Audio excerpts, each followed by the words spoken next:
No lo quiero dejar pasar, porque el periódico Reforma, que perdón, pero no saca noticias, sino es un órgano de propaganda del conservadurismo mexicano, lo digo con toda seriedad.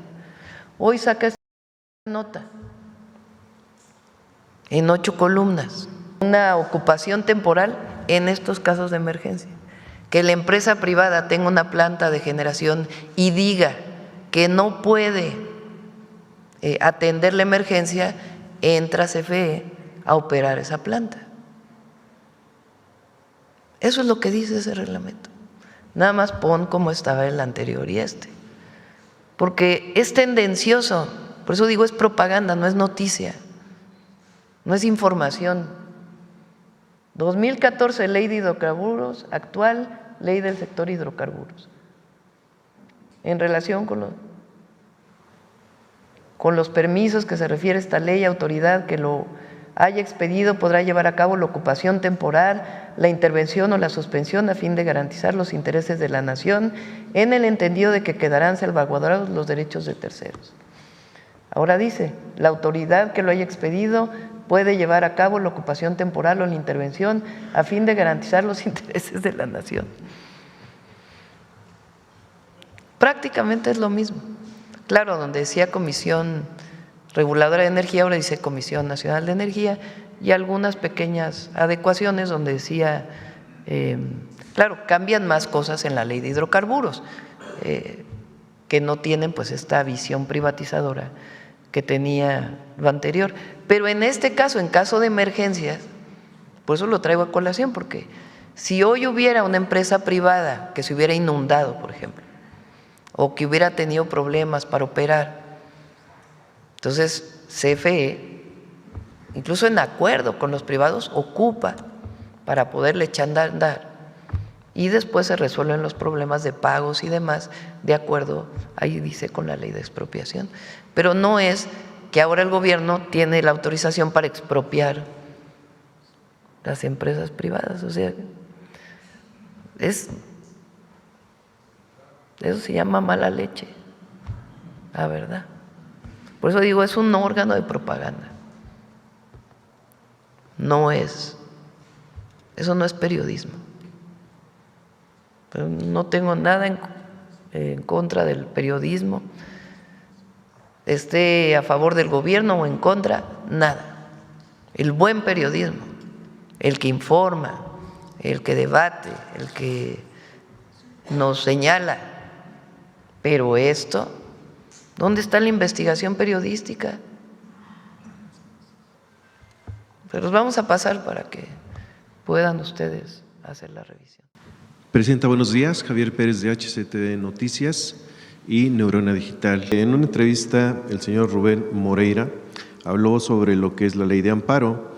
Ahí apuntó en que ahorita existen o habían 200,000 juicios fiscales por 2 billones de pesos en litigio y pues están vigentes, según esta nueva, esto es lo que dice él. ¿Qué se hará o se buscará recuperar ese dinero o cómo intervenir en esta situación? Llevan su juicio. Pues ayer, de manera, la verdad, muy pedagógica, explicó el ministro Saldívar las modificaciones a la ley de amparo. Siguen su juicio. Nadie va a hacer una medida autoritaria para decir ahora, a partir de ahora, papá, o pagas. Todos llevan su juicio. ¿Qué ventajas tenemos? Pues que va a ser más rápido. Los juicios van a ser más rápido. Y ya cuando resuelve la Corte, pues también, ya después de que llegaron todos los procesos y llega a la Corte, pues ya tampoco se puede hacer una suspensión provisional que hubiera regresado a una situación de 15 años nuevos para poder resolver. Pero todos están en juicio y depende de los jueces resolver de una u otra manera de acuerdo a la información que tienen. Gracias, Presidenta. .com. Presidenta, el día de ayer salió una publicación de la posición de México, subió una posición de 10 a 9 en el Fondo Monetario Internacional. Esto pues obviamente resultado del Producto Interno Bruto, su comparecer acerca de esto. Y si nos puede explicar precisamente que se ha mantenido una posición más arriba a México, aún cuando ha habido pues el tema de los aranceles. A ver si lo buscas porque ahora sí me sorprendiste. Sí, No tenía esto. pues subió una posición a la posición número 9 en nuestro país, se mantiene la posición del peso frente al dólar, 18 centavos, y sobre todo preguntarle sobre la estrategia que están llevando a cabo, que es resultado precisamente de las estrategias que ha tenido su gobierno, su persona, acerca de los aranceles, la imposición de aranceles a China, por ejemplo, que China vende mucho a México, sin embargo México no vende casi nada a China, ¿no? Y esta estrategia que que están usando también con países como Estados Unidos, la relación que hay entre Chile y México para llegar a esta posición en este reconocimiento del Fondo Internacional y algunas otras organizaciones mundiales. Sería la primera pregunta. Bueno, ahora veo esto de subir de 10 a 9, vamos a revisarlo. Nosotros presentamos desde el primer momento, incluso antes de que llegara el presidente Trump, desde que llegamos al gobierno, el Plan México. El Plan México tiene el objetivo de producir más en México, tanto por inversión nacional, inversión pública, inversión nacional privada o inversión nacional social y también inversión extranjera directa, personas o empresas que quieran invertir en México para producir en México lo que se consume en México y también para exportación. En cada esquema de exportación pues tiene que ver los tratados comerciales que tiene firmados México y las reglas de origen que tiene firmadas México con los distintos tratados comerciales. México durante los últimos años, no solo el presidente López Obrador, sí venía de antes, exportamos casi lo mismo que importamos. Mucho para el mercado interno. Entonces lo que queremos pues es que se produzca más en México y disminuir las importaciones a través de distintos esquemas: apoyo a los productores agrícolas para producir más maíz, más frijol, más arroz,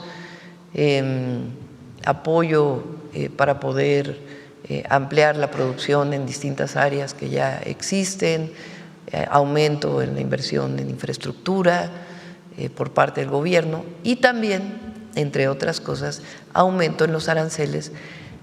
No es a China en particular, porque no es un asunto con un país, es a aquellos países con los que no tenemos acuerdo comercial. No hay acuerdo comercial de libre comercio. Eso es muy importante, porque en el marco internacional nosotros somos miembros de la Organización Mundial de Comercio y hay que cubrir reglas.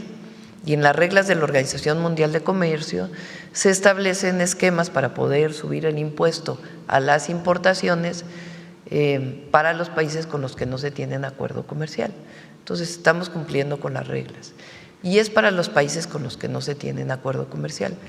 En el momento en que lo anunciamos, que enviamos esta iniciativa de reforma a la ley, se acercó el gobierno de China, el gobierno de Corea del Sur, para poder tener una mesa en donde se pudiera revisar cuál es el interés de México y por qué estos aranceles, entendiendo que no es nada contra ningún país, sino sencillamente fortaleciendo la producción nacional. Y hay unas mesas de trabajo para poder establecer, pues, en todo caso, algunos cambios, ajustes en este marco. Pero nuestra decisión en el sentido de avanzar en el Plan México, mayor producción nacional, por ejemplo, se cambió la ley de adquisiciones para que las adquisiciones del gobierno sean más de productos hechos en México, el 60%. En fin, son varias estrategias. Una de ellas también son los aranceles. Y ahí pues estamos en mesas de trabajo para pues llegar a acuerdos y que no haya ningún problema, ningún conflicto con ninguno de los países. Entonces, en ese caso se está en mesas de trabajo. Es igual que en el caso de los Estados Unidos. Ayer estuvo el secretario de Economía en Estados Unidos hablando con el secretario de Comercio y de los tratados comerciales y se va avanzando en estos 3 meses de plazo que acordamos con el presidente Trump y yo pienso que todo va por muy buen camino. Sí, de hecho creció 1% y se prevé que crezca el 1.3%, mientras Estados Unidos decreció de un 10 a un 2%. Entonces México lleva ahí por debajo de algunos países, pues va posicionándose en Y ese lo sentido. más importante, el modelo económico. Cambió el modelo económico. Y eso ha hecho mucho bien a todos. Por el bien de todos, primero los pobres, es por el bien de todos. Primero los pobres. Y esa visión, ese modelo económico que llamamos economía moral, humanismo mexicano, que significa recuperar las capacidades de la inversión pública, los programas de bienestar, el aumento salarial y todas las inversiones que se hacen, pensando principalmente en el que menos tiene, pues ha tenido…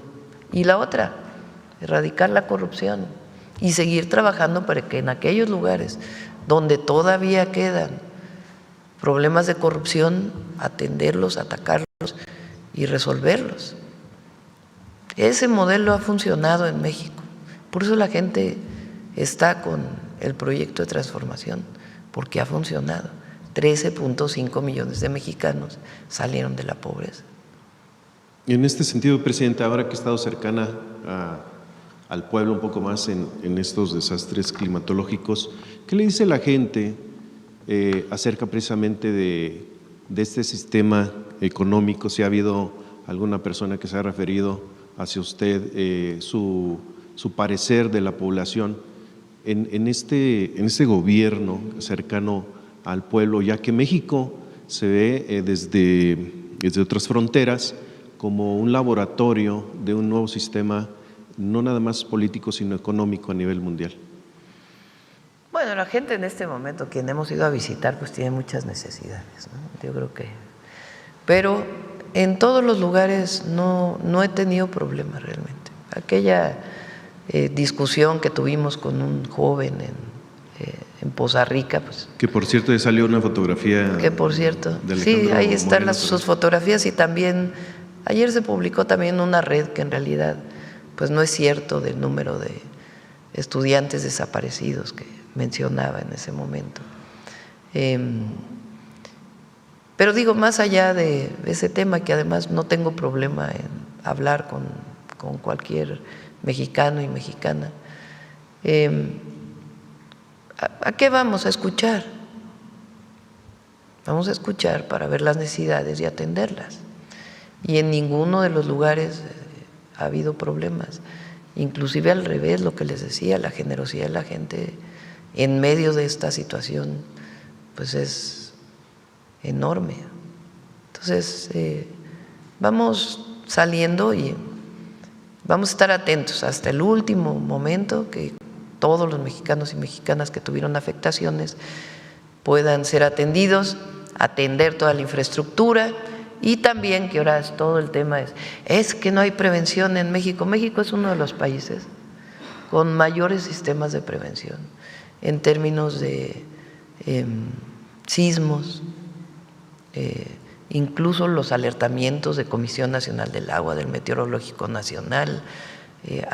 Ahora, siempre es perfectible y hay que atenderlo y hay que hacer los mapas de riesgo y que la infraestructura ahora quede mejor que lo que estaba para evitar afectaciones. Todo eso lo vamos a hacer, pero hoy pues estamos atendiendo la emergencia. Y a propósito de las inundaciones, también sobre el tema de las inundaciones, como usted sabe, bueno, pues la oposición ha estado utilizando políticamente varios temas de esta tragedia y uno de ellos pues es el caso del exdirector del Fonden en el periodo de Peña Nieto, José María Tapia, quien pues ha protagonizado varios escándalos y pues él ha sido candidato de la izquierda. Morena ya tiene una comisión para analizar este tipo de incorporaciones, ingresos polémicos, pero pues el señor Tapia parece estar muy firme en el Partido Verde y pues de él sobran varias fotografías con líderes nacionales del verde,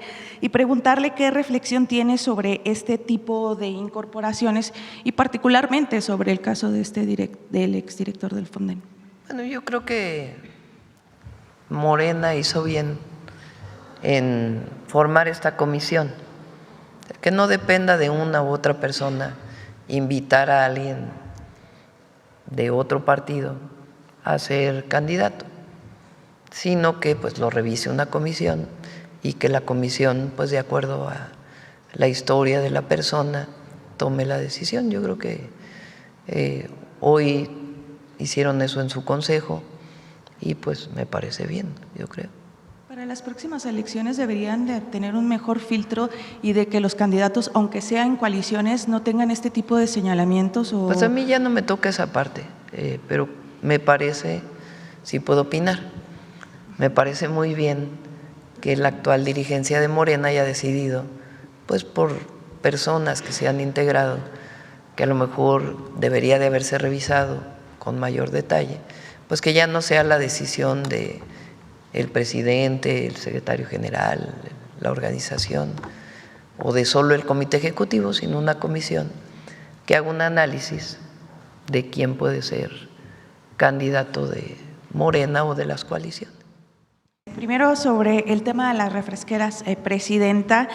Ayer se informó que hay un acuerdo con la industria refresquera para este impuesto saludable y pues dado que representantes y cabilderos de esa industria pues son exfuncionarios de sexenios del PRI y del PAN, que van desde Salinas hasta Peña Nieto, y que Coca-Cola y FEMSA, por ejemplo, son compañías que tuvieron una gran presencia en estas presidencias, pues cualquiera de nosotros podría dudar de la buena voluntad de estos cabilderos. Preguntarle si hay mecanismos para medir los compromisos, sus compromisos, los de ellos, y si habrá una medición de resultados. Claro, pues son compromisos que en primer lugar no lo estamos haciendo a escondidas. Lo que le estamos pidiendo a toda la industria a partir de este compromiso es que lo publique, que ustedes como medios de comunicación, pero muy importante, todos los mexicanos y mexicanas escuchen a lo que ellos se comprometen. Y son compromisos que son medibles. Ayer sacó un desplegado justo todo el grupo Coca-Cola en el que dice que para dentro de un año, en 12 meses, es decir, octubre del 2027, el 70% del volumen de su portafolio de Coca-Cola original va a tener 30% menos azúcar, que para que tengan como referencia es algo que tomó en lugares como el Reino Unido 4, 5, 6 años lograr a través de muchísimo esfuerzo. Es decir, que lo que se están comprometiendo lo diseñamos para que pueda ser claro si lo cumplen o no. Si nosotros seguimos viendo que hay publicidad con niños y adolescentes, claramente no lo están cumpliendo. Y nos reservamos siempre el derecho a que en los siguientes ejercicios no tengamos la misma buena fe. Y como la presidenta siempre nos ha indicado, desde por lo menos que yo la conozco en la ciudad, siempre a través de la conciliación podemos tener buenos resultados a través de negociación, conciliación, de la buena voluntad y no necesariamente medidas coercitivas. Y creemos que les vamos a dar la oportunidad de cumplir. Si no lo cumplen, el Gobierno de México tiene muchísimas herramientas para generar mecanismos ya más fuertes. ¿Cómo qué herramientas? ¿A cambio de qué fue? O sea, ¿qué es lo que estaba? Ok, claro, con mucho gusto. ¿Cómo estaba la propuesta original que enviamos? Lo que se buscaba era que todos los refrescos que tienen calorías o no calorías, es decir, los normales y los light, pagaran 3.08 pesos por litro, 3 pesos y 8 centavos por litro de refresco. Antes, ¿cómo estaba? Antes solo pagaban impuesto aquellos refrescos con azúcar. Es decir, sí era un cambio importante, estábamos haciendo que fuera el doble el nivel del IEPS y además incluyendo a los refrescos sin azúcar. Los refresqueros se acercaron a nosotros y nos pidieron la oportunidad de que no hubiera un IEPS tan alto para los impuestos, para los refrescos sin azúcar. Ellos querían originalmente que no hubiera un impuesto en general, que solo subiera el impuesto para los refrescos con azúcar. Lo que negociamos con ellos fue lo siguiente: a cambio de tener un impuesto diferenciado, donde fuera 3 pesos para azúcar y 1.5 pesos, es decir, la mitad, 1 peso y 50 centavos para los refrescos light, ellos se comprometían a lo siguiente. En primer lugar, esta reformulación, es decir, hacer que los refrescos con azúcar tuvieran menos contenido de azúcar, menos calorías, fueran menos nocivos para la salud. En segundo lugar, impulsar a que más personas vieran visiblemente que es mejor el refresco sin azúcar, no que sea bueno, pero que es menos dañino para la salud. Esto a través de precio y a través de publicidad. Y en tercer lugar, tener prácticas de publicidad que buscan que los niños y adolescentes no tomen refresco, y en segundo lugar, que también compartan que las presentaciones grandes, las de 2 litros, 3 litros, etcétera, son para compartir, no son para que alguien se las tome por sí solo en un día. Es decir, lo que logramos con ellos es no elevar de manera tan sustantiva el impuesto a los refrescos light y al mismo tiempo que ellos nos dieran una serie de concesiones que van a hacer que estemos más sanos. El refresco va a tener menos azúcar y vamos a buscar promover más cultura del refresco sin azúcar. La recomendación de la Secretaría de Salud sigue siendo la misma: no tomemos refresco si es posible, pero para aquellos que lo vayan a seguir tomando va a tener menos efectos perjudiciales para la salud.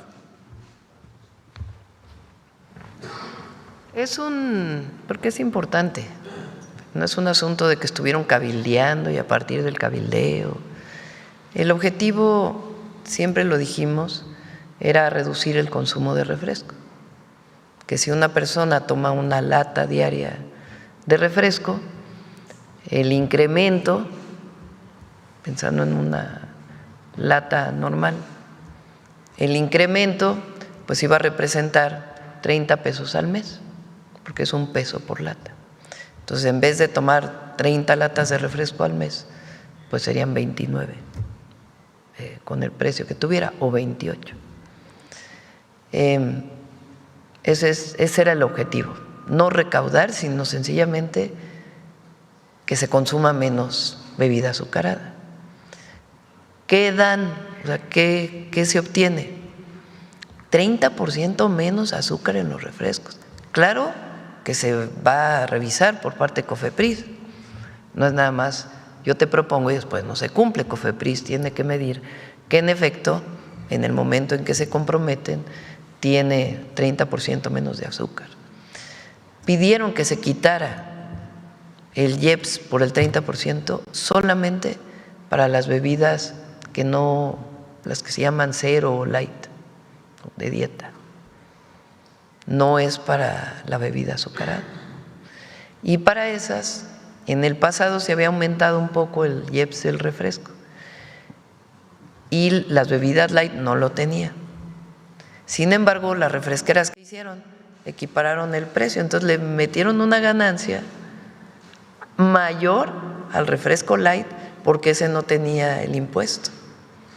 Entonces ahora se les dijo, bueno, se va a aumentar 1.5, antes no tenía, pero además tiene que costar más barato si realmente es para beneficio de la salud, si no pues tienen los mismos precios.